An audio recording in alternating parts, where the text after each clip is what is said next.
Bienvenidos a esta entrevista para Martes Financiero del Diario La Prensa y en esta oportunidad estaremos explorando el mundo del comercio electrónico y vamos a tener para esto a un invitado, Elías Manopla, quien prácticamente yo le llamo un emprendedor serial porque tiene muchas iniciativas, muchas empresas, sobre todo es CEO y fundador de Simplify e-commerce y de otros emprendimientos. Bienvenido. Muchas gracias, Katiuska. Gracias a ti por la invitación y la oportunidad de compartir contigo en este espacio tan relevante para Panamá. Y comencemos pues por cuáles son esas tendencias que están marcando el mundo del comercio electrónico. Vemos una explosión impresionante de las personas comprando en línea, pero ya no de forma tradicional, sino a través de redes sociales y otras plataformas.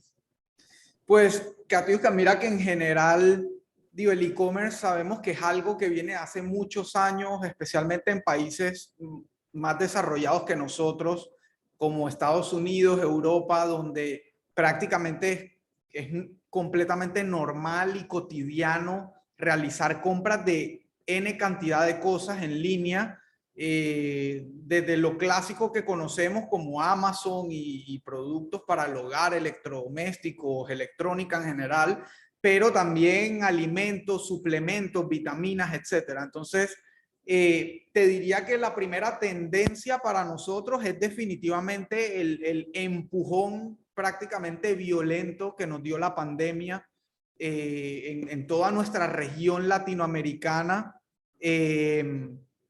Porque definitivamente, por más de que quizá en algunos países de la región está un poco más avanzado el tema, en Panamá particularmente había todavía mucho escepticismo, no tanto del público, de la audiencia, sino de la empresa.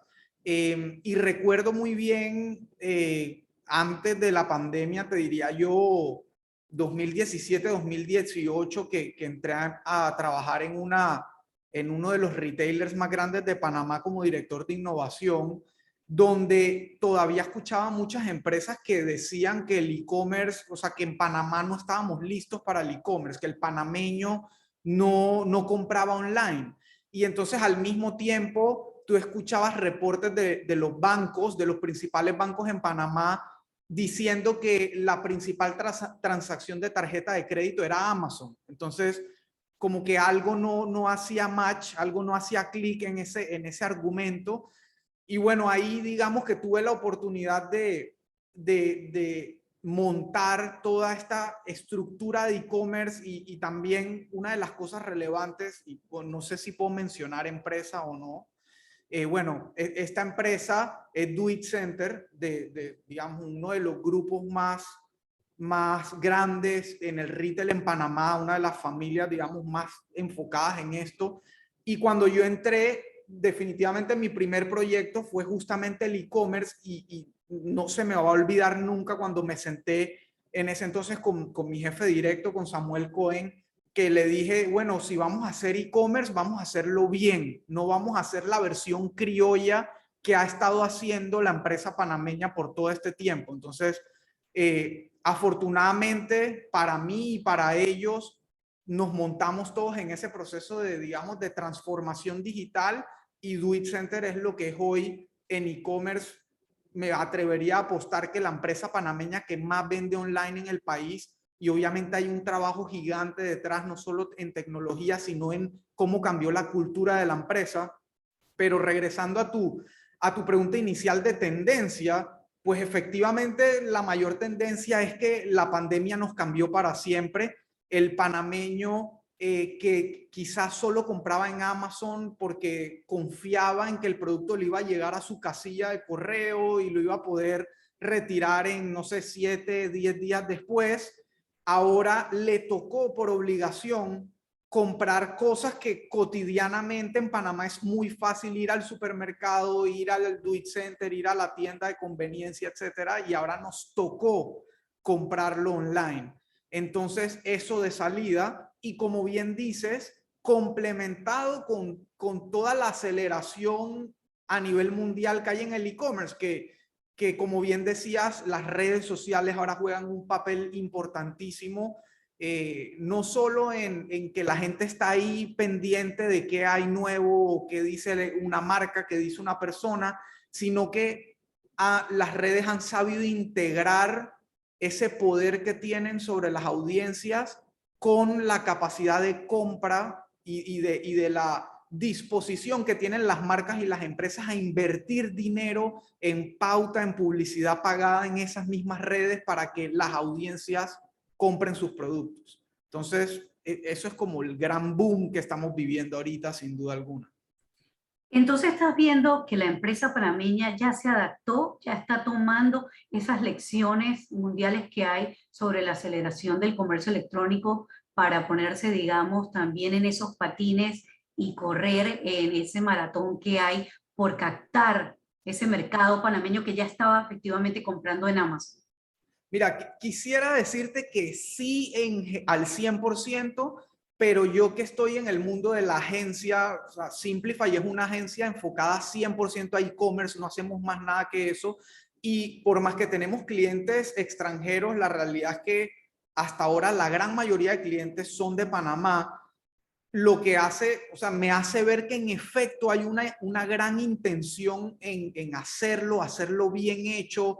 Están viendo lo que están haciendo otras grandes empresas que se convierten en referencia en el área, y sí hay un fuerte deseo, una fuerte intención de hacer las cosas bien hechas, de darle un giro radical al negocio, pero también lastimosamente me encuentro con empresas que al día de hoy siguen tratando de comparar el e-commerce con hacer una página web en lugar de compararlo con hacer una sucursal digital. Y ahí está la clave del éxito en el e-commerce. Es cuando una empresa logra entender que lo que está montando es una nueva sucursal donde su marca, su producto, su proceso, su atención al cliente debe verse exactamente igual de fuerte que en una sucursal física.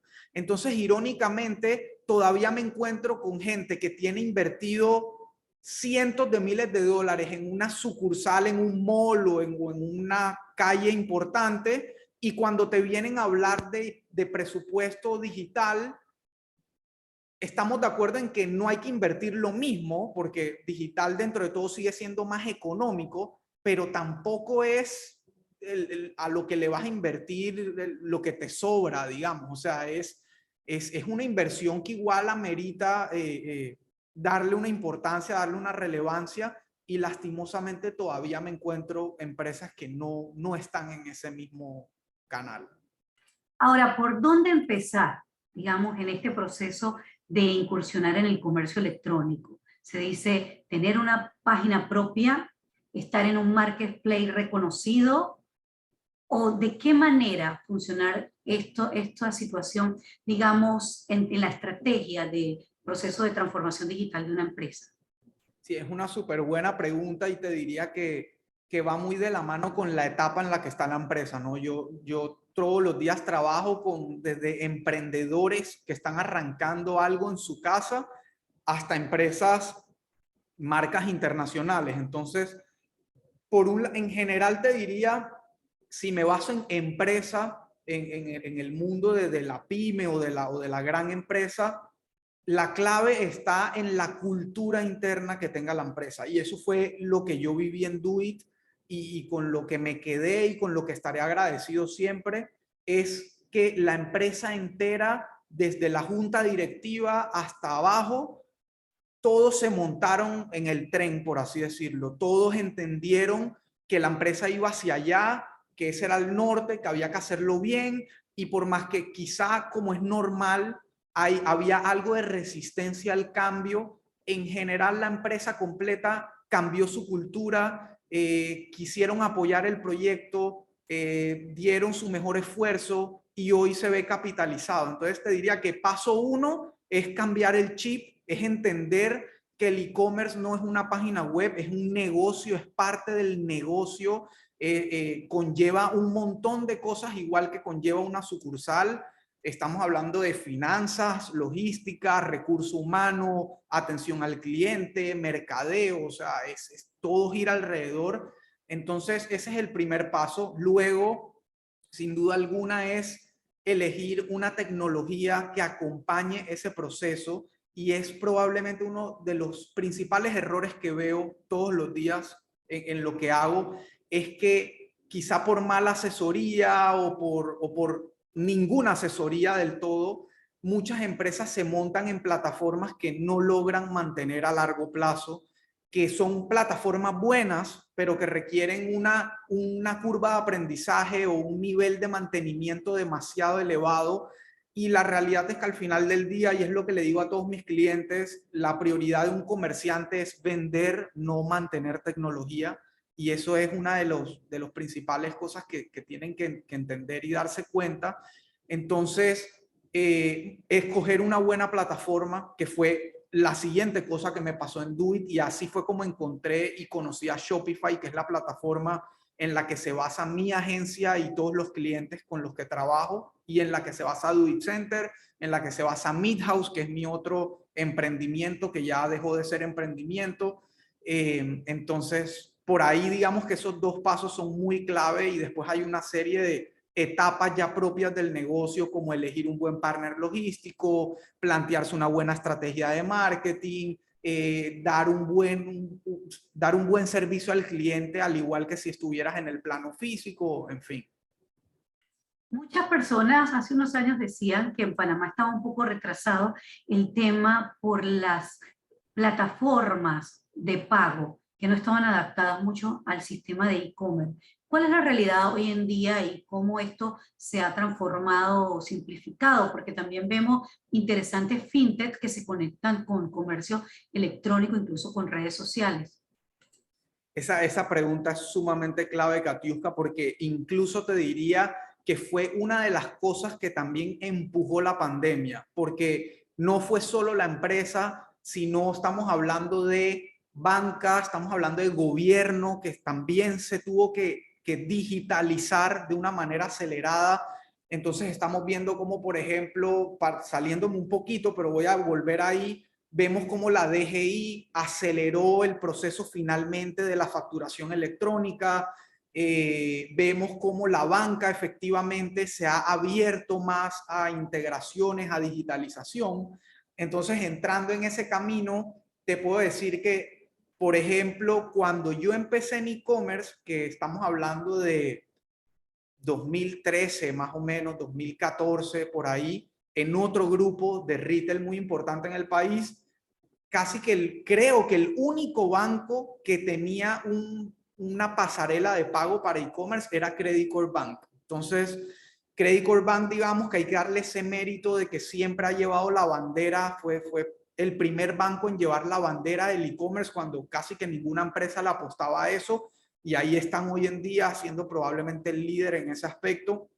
Pero hoy en día ya casi que todos los bancos importantes de Panamá se han montado en esto, algunos mejor que otros, hay que decirlo, porque digamos que algunos siguen siendo o muy cerrados o en lugar de, digamos, encontrar el camino simplificado, no solo para ellos, sino para su cliente, se han complicado más de la cuenta, de pronto montando plataformas más complicadas, pero en general te diría que la banca se ha puesto las pilas, cada vez hay más opciones, no solamente de procesamiento de tarjeta de crédito, sino opciones alternativas, como por ejemplo tenemos el caso de Nequi, que es una billetera electrónica, tenemos el caso de Yapi, que es otra billetera electrónica propia del banco, y tenemos incluso alternativas agnósticas a la banca,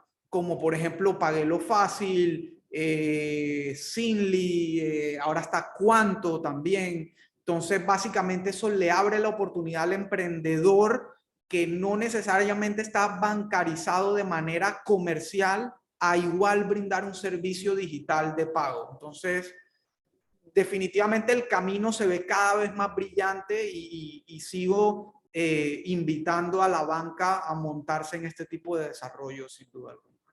Y lo que viene también con las criptomonedas para pagar en comercio electrónico, cuando estamos viendo todo este avance que hay en El Salvador o pagando a futbolistas famosos con parte de criptoactivos. Entonces el comercio electrónico de la criptomoneda también viene por allí.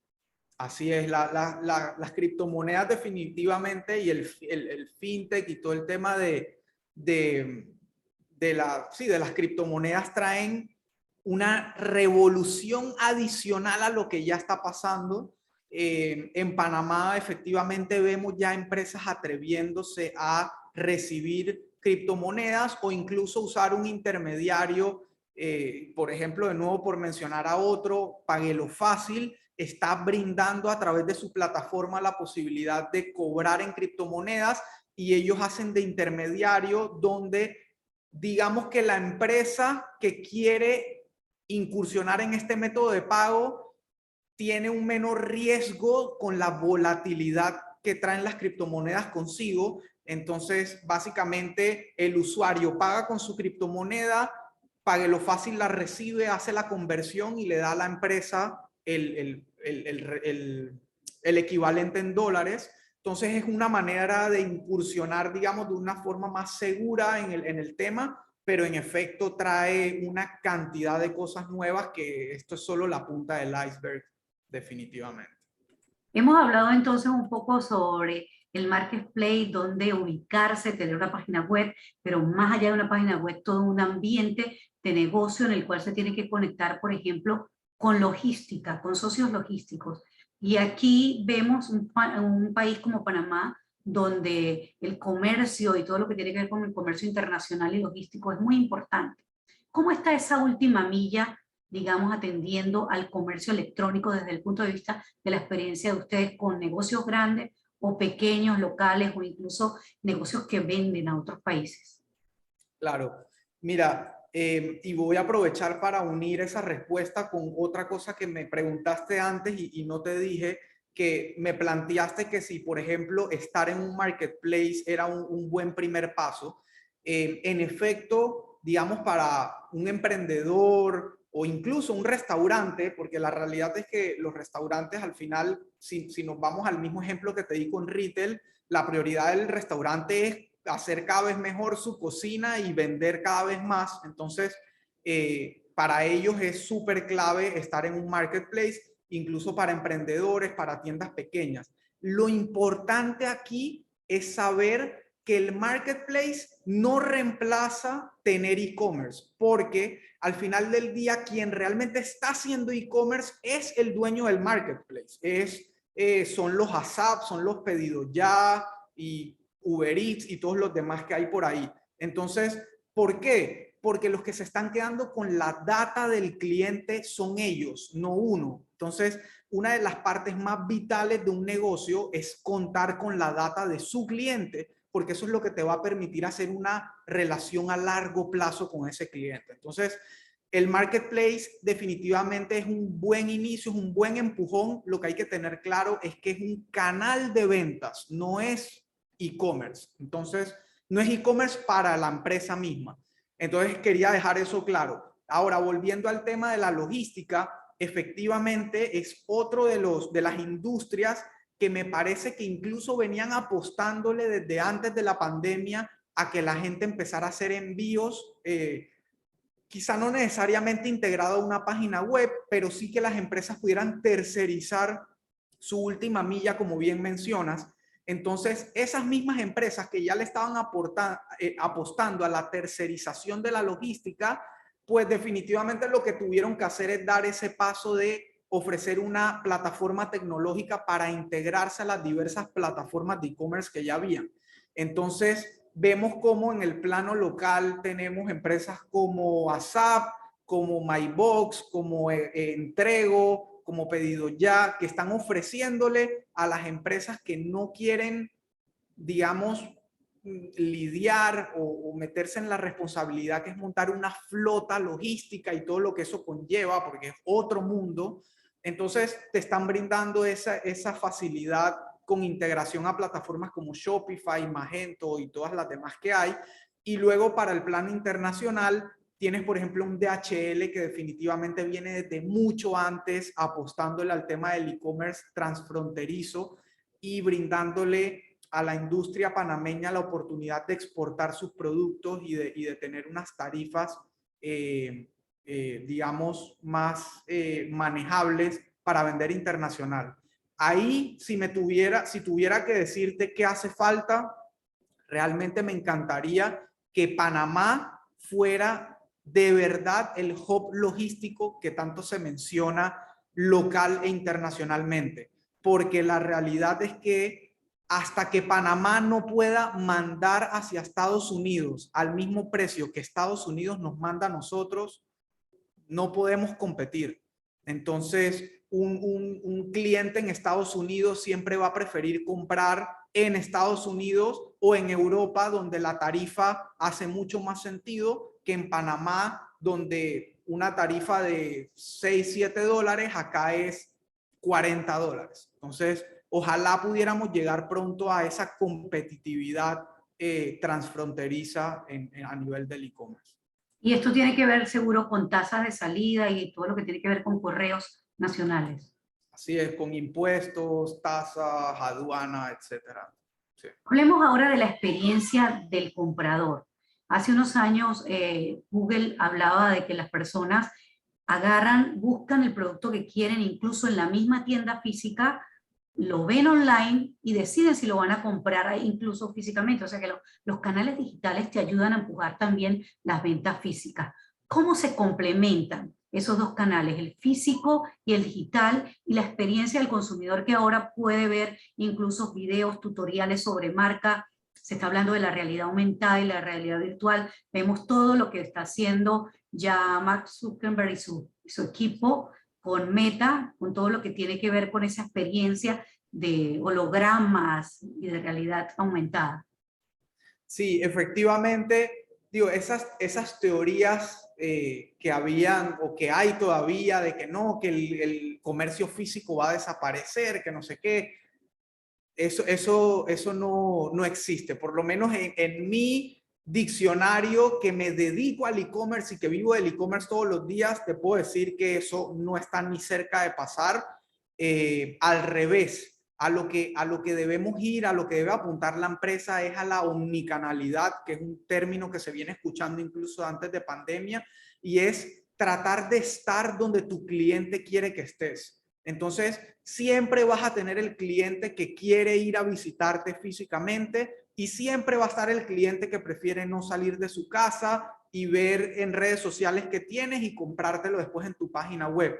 Entonces, eso es importante que la empresa haga ese cambio de chip, que no es decidir entre uno y otro o ponerlo sobre una balanza, no, es hacer todos los posibles canales de la mejor manera para que tu cliente pueda interactuar donde quiera interactuar contigo.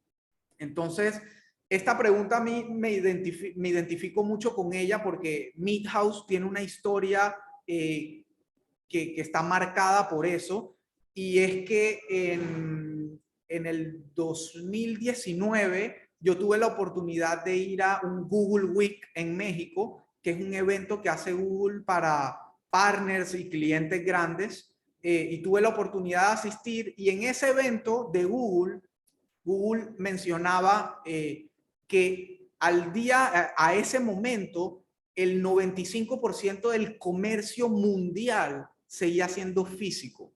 Entonces, eso a mí, digo yo, que venía con la idea de Meat House, de qué más podíamos hacer en Meat House, que Meat House era 100% digital. Cuando yo regresé a Panamá, lo primero que le dije a mi socio fue, hey, está bien que seamos 100% digitales, que la apostemos con todo a eso, pero no podemos descartar el plano físico. Hay que hacer algo para que ese cliente que todavía quiere comprar en físico pueda tener acceso a Meat House. Entonces, empezamos a trabajar en una especie de sucursal híbrida donde el cliente iba a poder comprarnos en línea, pero ir después a la tienda física a retirar, y cayó la pandemia preciso. Y la pandemia hizo que nuestro canal digital, que era el único que teníamos en ese momento, creciera 15 veces de la noche a la mañana. Entonces, lo que nunca habíamos vendido lo empezamos a vender 100% en línea, obviamente por la necesidad de la gente que no podía salir de su casa. Pero la realidad fue que nunca perdimos el norte de la sucursal física. Entonces, en medio de la pandemia empezamos a trabajar en reestructurar todo el negocio, nos tuvimos que mudar de local, tuvimos que agrandar el cuarto frío, etcétera. Y en enero, febrero, empezamos a trabajar fuerte en esa idea de la sucursal física, pero ahora una sucursal de verdad, donde la gente pudiera ir, abrir los freezers, sacar producto, ir a la caja, etcétera. Esa sucursal ya es una realidad desde abril de este año que la inauguramos, y esa sucursal hoy en día que hubo reapertura nuevamente en el país, esa sucursal ya representa el 40% de los ingresos de la empresa. O sea que el canal digital sigue siendo el principal, pero la sucursal se va poniendo cada vez más a la par. Y si me voy atrás a otro ejemplo, en Do It Center, por ejemplo, cuando empezamos, el 70% de las ventas en línea era de gente que buscaba el producto online, lo pagaba online, pero lo quería retirar en persona en la sucursal física. Entonces, ese plano, esa delgada línea de lo físico y lo digital siempre va a estar ahí, y los usuarios siempre van a estar saltando de un lado a otro porque ellos buscan su conveniencia. Entonces, entre mejor tú le plantees todas las opciones, más las van a utilizar. Y en efecto, como decías, poner una tienda en línea no es solo habilitar un canal de compra, es habilitar un catálogo que le abre las puertas a tu tienda física también, porque le está facilitando a ese mismo usuario que quiere ir a la tienda física la posibilidad de ver desde la comodidad de su celular qué hay y qué no hay disponible, y si lo que está buscando existe o no existe. Mi esposa y yo, por ejemplo, estamos ahorita buscando productos de línea blanca para amoblar una casa, y la realidad es que todo lo buscamos online, pero nos fuimos a la tienda física a medir con exactitud con la cinta métrica si cabía o no. Entonces, eso siempre va a estar, esa experiencia de un lado y del otro siempre va a estar, siempre va a ser una necesidad.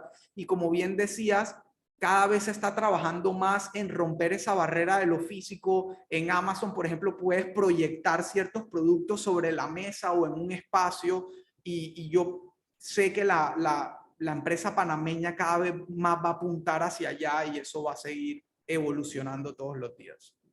La seguridad. Hace unos años se hablaba de que la gente no quería dar los datos de sus tarjetas de crédito en determinadas páginas. Y bueno, por supuesto que se sigue advirtiendo sobre que no compres en sitios dudosos, que tengas cuidado donde pones tus datos. Pero ¿cómo las empresas pueden resguardar sus sitios de e-commerce de manera segura? Mira, una de las principales maneras es definitivamente la elección de la plataforma en la que te vas a montar. Y ahí de nuevo plataformas como Shopify, que están en la nube, y es una nube custodiada por ellos mismos como empresa y actualizada y mantenida por ellos. Ellos prácticamente te garantizan que el 99.9% del tiempo la plataforma va a estar estable, segura, disponible, etcétera. Entonces, eso, por ejemplo, para mí es el primer filtro, estoy en una plataforma que me garantiza la seguridad. Luego está definitivamente la parte de la prevención del fraude, y ahí definitivamente está todo. Hay dos grandes componentes. Un componente es el componente técnico, donde la misma plataforma o plataformas terceras te pueden brindar un servicio de filtro a través de inteligencia artificial y algoritmos para tratar de prevenirte y anticiparte cuando una transacción tiene un posible riesgo de fraude. Y esto lo hacen obviamente atando diferentes puntos de data. Por ejemplo, por ponerte un ejemplo muy básico, si una persona te está comprando en Panamá, pero la tarjeta es de Italia, entonces la plataforma automáticamente dice como que espérate, aquí hay algo raro porque esta persona está comprando con una tarjeta en un lugar, en otro lugar, que puede ser un caso real y válido, pero a veces lo más normal es que tienda a ser fraude, una tarjeta robada o clonada. Entonces tienes ese lado y por otro lado está la parte, y en temas fraude me puedo ampliar mucho más, pero la otra parte clave es definitivamente el factor humano, el filtro humano, tener esa maña para saber en los datos que te da el cliente cuándo hay un riesgo o no. Por ejemplo, que te pongan, el ejemplo más básico es que te pongan una dirección incompleta o una dirección rara donde prácticamente te toca obligatoriamente llamar al cliente a preguntarle exactamente dónde es eso. Entonces te dicen que no, que es que lo voy a recibir en la garita o en la tienda de al lado porque voy a estar ahí de casualidad. Ese tipo de cosas son alertas de fraude claras. Y luego la realidad es que el cliente tiene una confianza más con su banco que con el comercio. Entonces, de cara al cliente, su seguridad empieza en la seguridad que le dé su banco. Entonces, el cliente sabe que está pagando un seguro, el cliente sabe que si reporta una transacción no desconocida, no conocida, le van a hacer un reembolso de su dinero porque el banco puede confirmar que en efecto el cliente no compró en ese lugar. El banco le va a reclamar a su seguro, entonces el banco va a recuperar su dinero y así sucesivamente. Es una cadena hasta que cuando hay fraude, lastimosamente el único que sale perdiendo es el comercio, no el cliente, no el banco. Entonces eso es algo también a considerar, pero definitivamente en términos de seguridad el usuario puede comprar con toda tranquilidad. Obviamente hay cosas como ver que tenga un certificado de seguridad la página de la empresa, que sea una marca reconocida, que tenga unas políticas de devolución, etcétera. Hay una serie de cosas que el usuario también puede tomar en cuenta, pero es bastante seguro hoy en día. Hablabas de la parte de mercadeo y aquí te quiero consultar acerca del servicio postventa a través del comercio electrónico, de esa atención también que tiene que haber más auténtica entre el comprador que está de un lado de la pantalla de su celular o de su laptop y del lado de la tienda online. ¿Cómo hacer eficiente esta manera de servicio?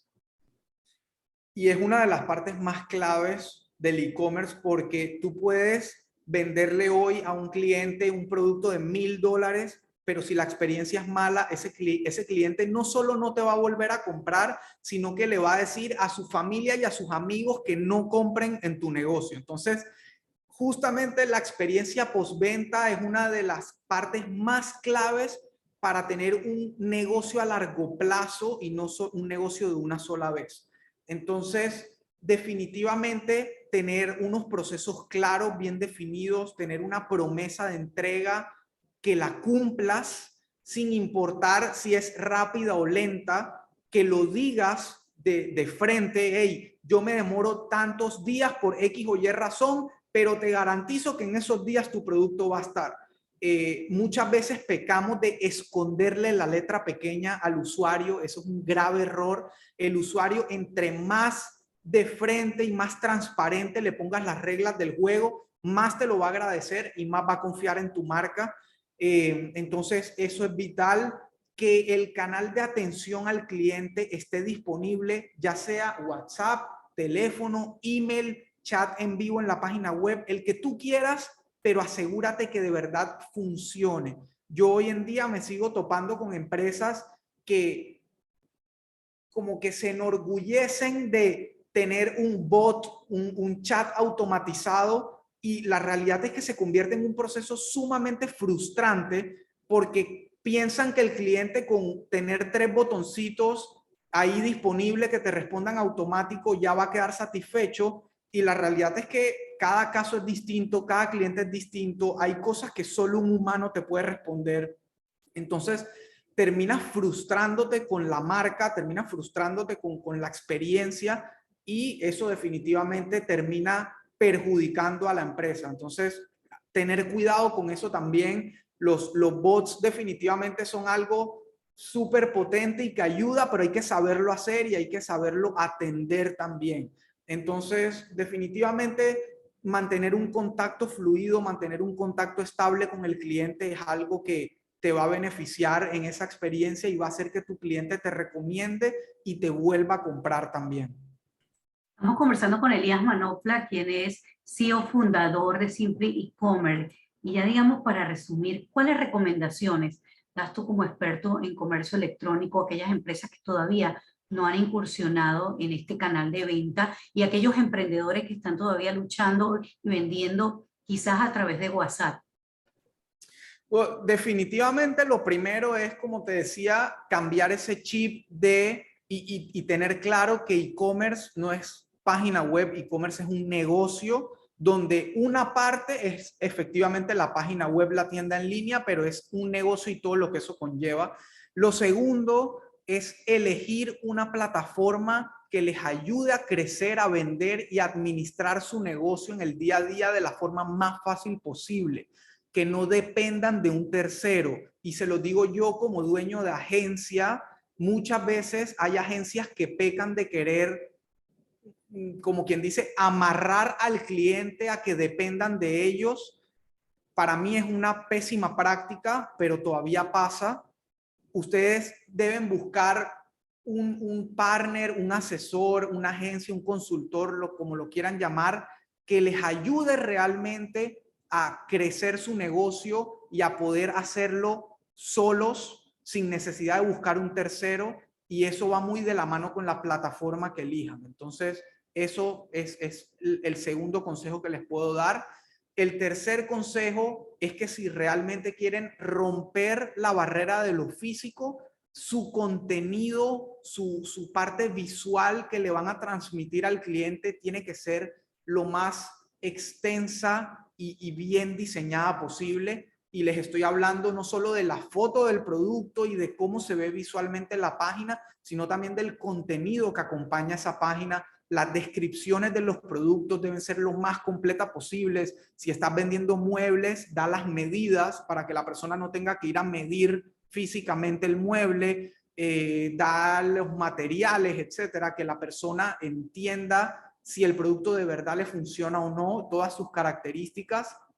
Es tener también reseñas del producto, permitirle a los compradores dejarte una reseña de tu producto para que otros usuarios tengan la confianza de comprarte. Y parece mentira, pero esa es una de las armas de mercadeo orgánico más importantes que hay. Nosotros como humanos confiamos más en lo que nos dice un amigo, un conocido, un familiar sobre un producto, que en lo que nos dice la misma marca sobre ese producto que invierte millones de dólares en publicidad. Entonces, tener eso disponible es sumamente clave. Y el cuarto consejo que les voy a dar es que crecer un negocio sin hacer mercadeo es prácticamente imposible. O sea, salvo que tengas un golpe de suerte donde un mega famoso te recomiende y haga que miles de personas te quieran ir a comprar, no pasa. Eso de crecer y voy a vender un montón porque tengo un montón de seguidores tampoco pasa. Lastimosamente, los seguidores no siempre son tus compradores y eso tienen que tenerlo súper en cuenta. La empresa, no solo en Panamá, en el mundo entero, suele pecar de caer en esas métricas de vanidad, de tengo muchos seguidores y muchos likes, y lastimosamente eso no se suele convertir en dólares en el banco. Ayuda, sí, ayuda a tener una buena reputación, pero no se convierte en plata la mayoría de las veces. Entonces hay que invertir en mercadeo. Y ese mercadeo no es solamente salir a gritar en redes sociales y en todos lados, cómprame, cómprame, cómprame, sino entender que el cliente tiene un recorrido desde que no conoce tu marca hasta que se convierte en un fiel comprador de tu marca. En el medio de eso hay un camino de diferentes pasos, de diferentes etapas, de generar confianza, de generar interés, de generar awareness o llamar la atención del cliente, y es muy similar a las relaciones interpersonales. Uno no de la noche a la mañana, yo no hubiera, digamos, pedido el celular de mi esposa hoy en día y mágicamente al día siguiente ya tenerla enamorada y pedirle la mano y todo. Obviamente hubo un camino largo de una serie de pasos hasta llegar ahí, ¿no? Y de generar confianza mutua y todo. En comercio es exactamente igual. En comercio hay que dar y recibir, hay que ser recíproco, hay que generar confianza, hay que ir paso a paso, y no se puede perder eso de vista a la hora de crear una estrategia de mercadeo que realmente funcione. Muchísimas gracias, Elías, por tu consejo y esperamos que muchos emprendedores pues estén tomando nota acerca de todas estas recomendaciones porque se viene el año 2022, un año de relanzamiento de muchas cosas que estuvieron quizás este año todavía moldándose a la nueva realidad económica que estamos viviendo con la pandemia. Muchísimas gracias. Muchísimas gracias a ti, Katiuska, por el espacio y con mucho gusto aquí estaremos. Gracias.